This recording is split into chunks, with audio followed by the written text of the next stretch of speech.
Shema Yisrael. And the Lord spake unto Moses, saying, Command the children of Israel that they bring unto thee pure oil olive beaten for the light, to cause the lamps to burn continually in the tabernacle of the congregation. And it shall be a statute forever in your generations.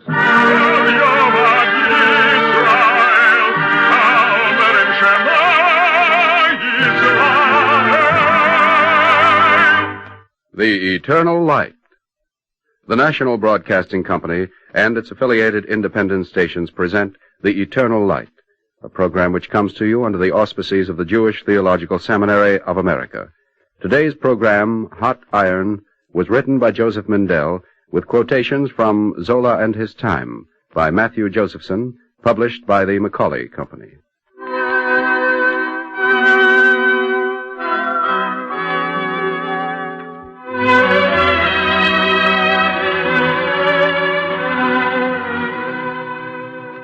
When he was young, he wrote pretty stories for children.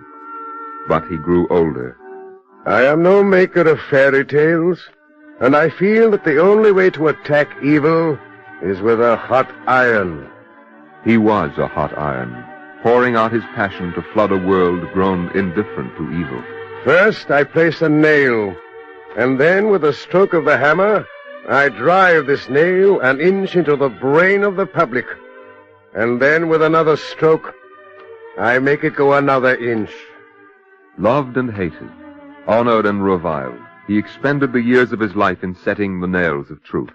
It is only a man who makes an impression, not a book. We need men, not books. His name was Émile Zola, writer of books, and a man. You could see him 100 years ago, almost anywhere in Paris, in the streets of the poor, the salons of the wealthy, high on the rooftops in the glow of the city's lights, down in the odorous dark of the Paris sewers. You might have seen Émile Zola one day in Les Halles, the great sprawling markets where the food is brought that nourishes a city. Madame, pardon me, madame. Who, me? Yes, I wanted to ask you... Oh, madame, he said. Say, did you hear him? Oh, shut up, all of you. Now, what do you want? Tell me, do you lift these barrels of fish by yourself? And maybe you'd like to help me? Why, but of course, I'll just take off my coat. Ah, never mind. You dirty your fine clothes. Tell me, what do you do with the spoiled fish? Here, what are you doing writing all of this stuff? Why, you're an inspector. Make him show his papers, Suzette. Oh, believe me, but, Suzette, I only asked because I want to know. Be on your way. We don't like snoop. Don't answer him, Suzette. Mind your own business. Oh, they mean well, monsieur. They're rough people. Will you answer me, Suzette? You tell me why you want to know. Oh, it is a fair bargain. I want the world to know how you labor, all of you, how you struggle and suffer. You're angry, monsieur. Oh, injustice and indifference always makes me angry. And you must be angry very often. And you, what about you? Me? Oh, I do not know, monsieur. Maybe I'm too tired to be angry. Besides, I don't expect people to be concerned about me and my struggles. They must be concerned. I will make them concerned. Yes? You are perhaps of the Chamber of Deputies. No, Madame Suzette. I am a novelist.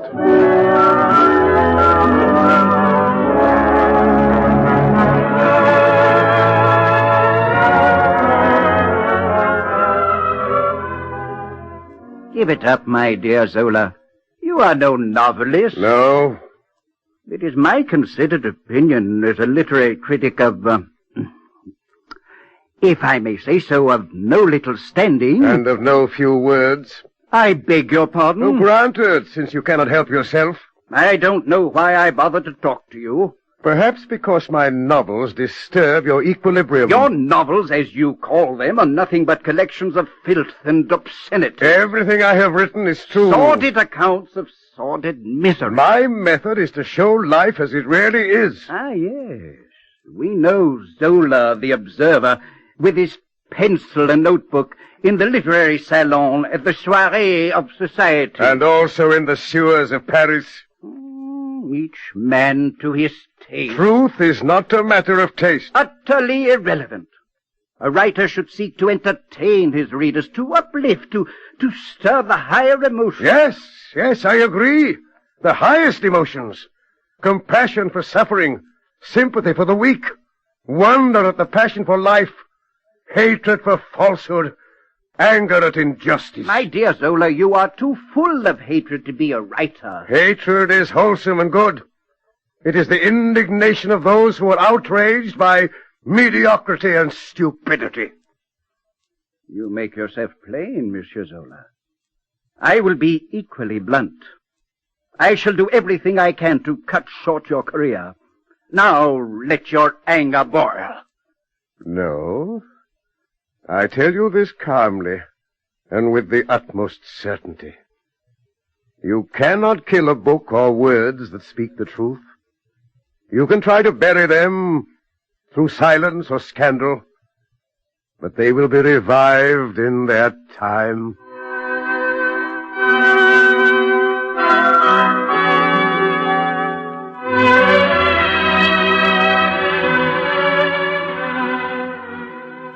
Year by year, book after book, the words of truth accumulated. They were read not only in France, but all over the world. And of those who read them, many cursed him, others were frightened. And some wept in the presence of understanding. For if, as he thought, his novels were based on the methods of science, his portraits were painted with the passion of poetry. Émile Zola prepared himself day by day for the next work. Or perhaps the world in which he lived prepared him, as it was preparing another man, 20 years younger, for the role he was to play. My military record, mon general. Yes, I have it here before me. My rating in the tests of the War College is among the highest. Come to the point, Captain. What is it you want? A post on the General Staff of the Army. Well, that does not seem advisable now, at this time. Am I to take this as a denial of my request, sir? Don't be so touchy. I speak as one who has your interest at heart. You people shouldn't be so aggressive, so eager to push yourselves forward. I am asking for nothing more than that to which my record and my grades in the War College entitle me. Of course. I'm not arguing with that. But consider, you would be the only Jew on the General Staff. Mon General, I am an officer of the French Army as well as a Jew. In short, you insist, eh? Very well. According to the regulations by which I am bound, you will be on the General Staff. Thank you, mon General. Wait, I haven't finished. Remember what I tell you now. You may yet come to regret your insistence, Captain Dreyfus.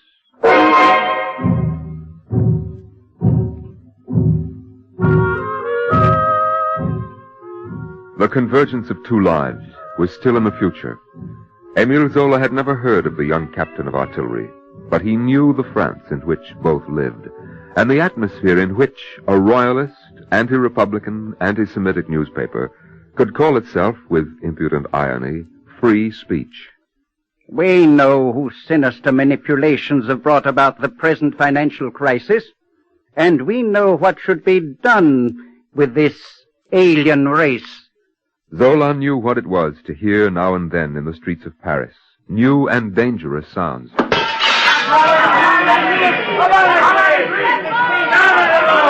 And in these times, with these sounds in his ears, Zola sat down to write a newspaper article.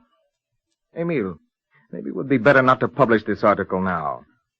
Go on. I'm listening. Well, the very title itself, Pour les Juifs, for the Jews. You don't like the title? At a time like this, when there's so much feeling, maybe it's not expedient. No? What I mean is, your new book is coming out soon. You see?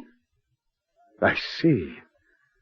I must be still now, so as not to displease people who might buy my book. I must be expedient. Henri, it is very inconsiderate of the Jews to choose this time to be mistreated and persecuted, isn't it, Henri? Isn't it? Émile, I was only thinking of your good. I know, my friend. Therefore I must speak out, for my sake, and for the sake of those who do not speak.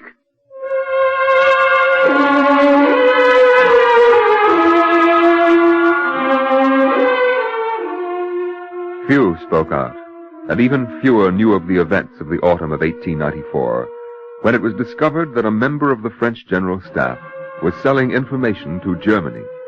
Certainly Émile Zola did not know of the investigation, nor the trial, nor the outcome.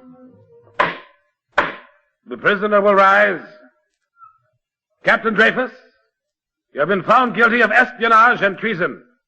I am innocent. Silence! Alfred Dreyfus, you are sentenced to imprisonment for the remainder of your natural life, and to be degraded from the commission you dishonored, and from the army of the French Republic. Adjutant, tear the insignia from his uniform. You are degrading an innocent man. His sword, Adjutant. Break it in two. I am innocent. Long live France. Long live the army.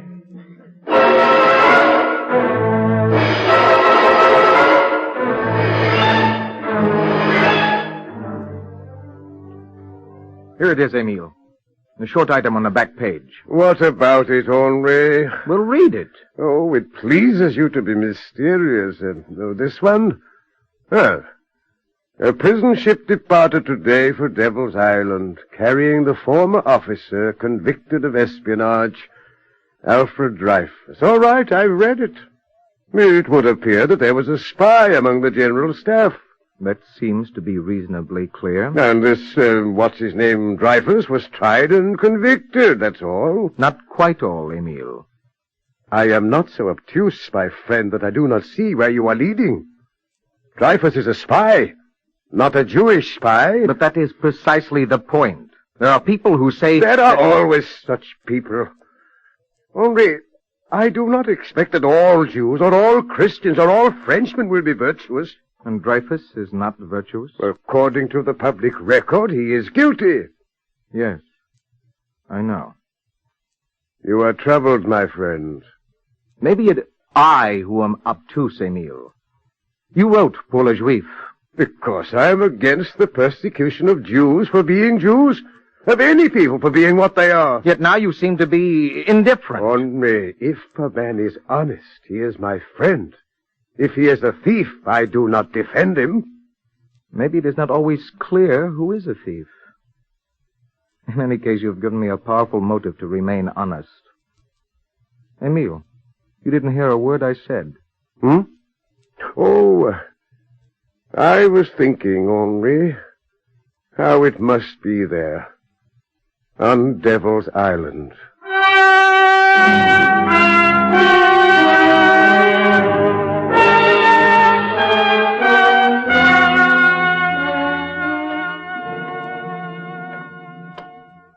Guard. What do you want? There have been no letters. Why have there been no letters from home? You ask me every day. I told you the commandant... I want to know what is happening. I must know. It's no use to ask me. They have forgotten.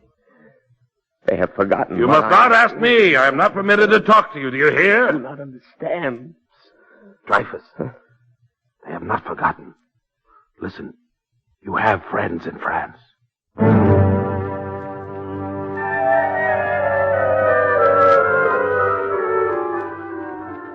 Monsieur Zola, not one of us knows Alfred Dreyfus as a man. I myself have never even seen him. Yes, that's right. Dreyfus has need of friends, Monsieur Zola. He is innocent. Monsieur Lazare, you ask me to decide between two unequal alternatives. Was it not you who wrote, in the matter of truth, there is no choice? Well, yes, I must believe either that Dreyfus is guilty, or I must believe that a dozen men in the highest places in the army and the government have conspired to commit an act so dark and so evil that the mind refuses to accept it? What am I to think? Think, Monsieur Zola, that there was espionage, that the General Staff needed a spy, and that they found Dreyfus, a Jew. Lazare, he was tried by a French court and convicted. Yes. We will not take any more of your time. Wait. You have more to tell me? A great deal more. I want to hear it. All the evidence against Dreyfus was not revealed to him or to anyone in order, the court said, to avoid difficulties with Germany. Some of the evidence was false. For example, the handwriting of the intercepted message from the spy. And some was entirely suppressed. Evidence about another man, the real spy. Do you want to hear more, Monsieur Zola? Gentlemen, I thank you. Let us make plans. There is work to be done.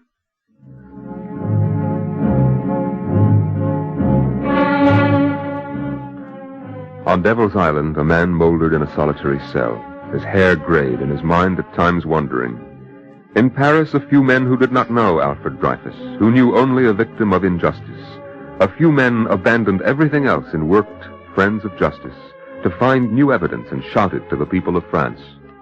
Silence has become impossible. Truth is on the march, and nothing will stop her. Zola wrote words of fire, and the flames died at the wall of public resistance. When the elders of France seemed willing to sacrifice truth to save the general staff, Zola wrote an appeal to the young people. And youth answered as their fathers did, drowning the voices of the few who followed Zola after justice. Close the window, Henri. Gentlemen, I will finish reading my article for tomorrow's paper. I accuse the General Staff of the monstrous crime of convicting an innocent man. I accuse the handwriting experts of having made lying and fraudulent reports, unless a medical examination will certify them to be deficient of sight and judgment. I accuse the War Office of having led a vile campaign in the press in order to misdirect public opinion. And lastly, I accuse the court-martials of having violated all human right in condemning a prisoner on testimony kept secret from him. Monsieur Zola, it is masterful. Wait, Lazare, wait. I have not finished. As to the men I accuse, I do not know them. I have never seen them. I feel neither resentment nor hatred against them. I have one passion only, for light, in the name of humanity, which has borne so much and has a right to happiness. Well, what do you think, gentlemen? If any words can move the people of France, these are the words. If, Lazare, if? Well, you have lost faith in the power of words, then, when they are true words. Listen, there is one more paragraph. In making these accusations, I am aware that I render myself liable to Articles 30 and 31 of the libel laws, which punish acts of defamation. I expose myself voluntarily. I am waiting. You won't have long to wait, Monsieur Zola. The government will bring you to trial. Good, isn't that what we want? We who are here with you, what can we say? It is you who will be on trial. Yes, it is something to think about. But once in court, we can reopen the case of Dreyfus and let the free air blow away the smell of evil. Well, you do not say anything, Lazare. For so long we've been thinking of Alfred Dreyfus. Now I find my thoughts are of Emile Zola. Oh, then put them out of your mind. Our only concern is that the people of France will have the opportunity to hear the truth. Oh, listen, Emile. There are you people of France, prosecuting attorney and judge and jury at the trial of Emile Zola.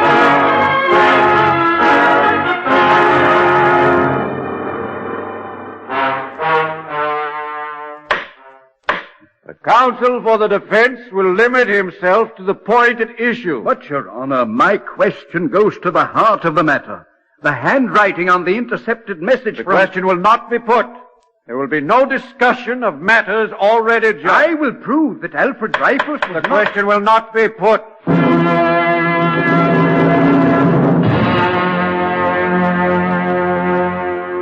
Madam Dreyfus, I will ask you to tell the court whether your husband was in Paris at the time... Question will not be put. I demand the right accorded to murderers and thieves to call witnesses, to have them heard. The defendant will be seated.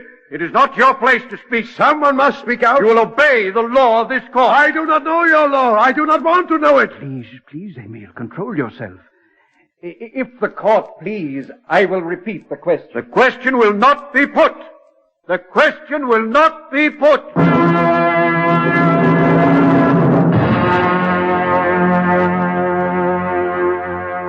The defendant may make his statement to the jury.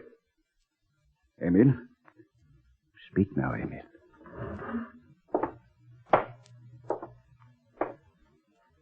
Gentlemen, if I am here before you, it is because I wish to be, desiring of my own free will that the whole obscure and monstrous affair be brought before your jurisdiction. I tell you, Dreyfus is innocent. At this solemn hour, before this tribunal, which represents human justice before all France, before the entire world, I swear that Dreyfus is innocent. I desire that my country take no longer the way of deception and injustice.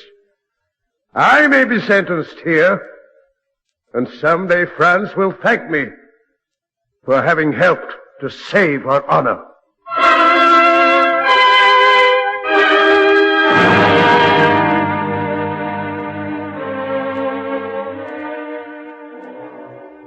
Quickly, Emile. A carriage is waiting at the side door.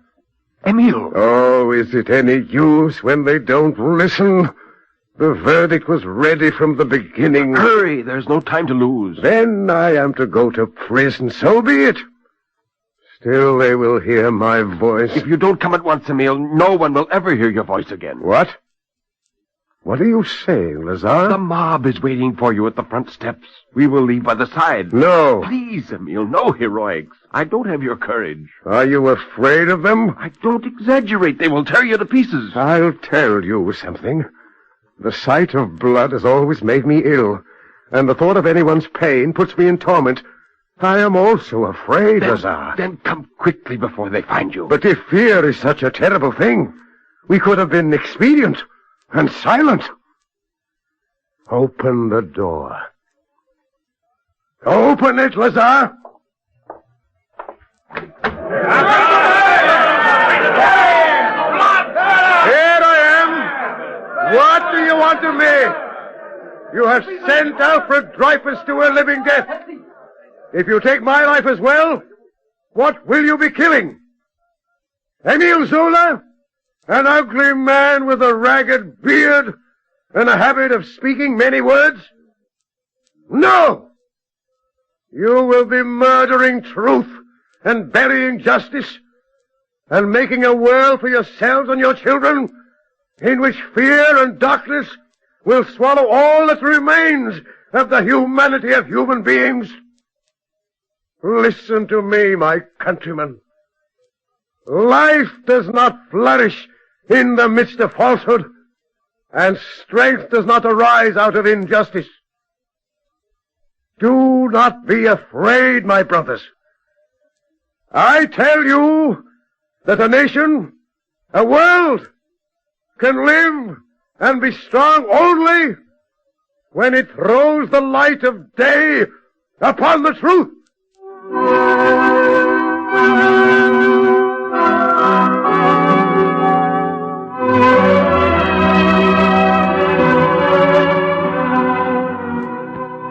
Emile Zola fought evil with a hot iron, pouring out his passion to flood a world grown indifferent to evil. In his time, the wrong that was done to Alfred Dreyfus, and thereby to all men, was undone by a world that he awakened. When he died, many mourned who once cursed, and these words were spoken at his grave. He was, for a moment, the conscience of men.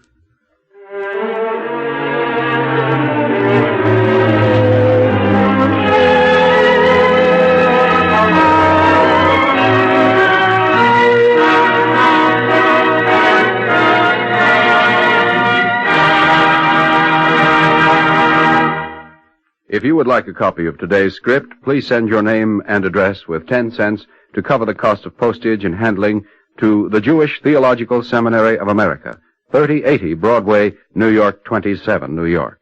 And now we take great pleasure in presenting Mr. Fisher Abramson, a prominent community leader of New Bedford, Massachusetts, and a member of the Board of Overseers of the Jewish Theological Seminary. Mr. Abramson. We have no choice in the matter of truth. That sentence seems to me to sum up the life of Emile Zola. For no matter what he directed his attention to, he faced it with uncompromising honesty.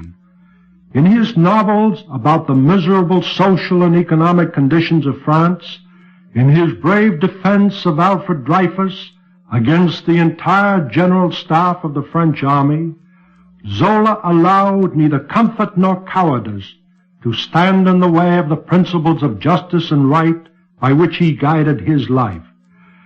Vilified because of his steadfast stand against corruption and dishonesty, his way won in the end. His political courage in the famous Dreyfus affair remains a living example of the power of truth over falsehood, of honesty over corruption, of idealism over expediency. It is very easy to be on the side of right when one is not directly involved. It is very easy to deplore dishonesty and lack of principle when one is an impartial observer or in no danger of being victimized by such behavior.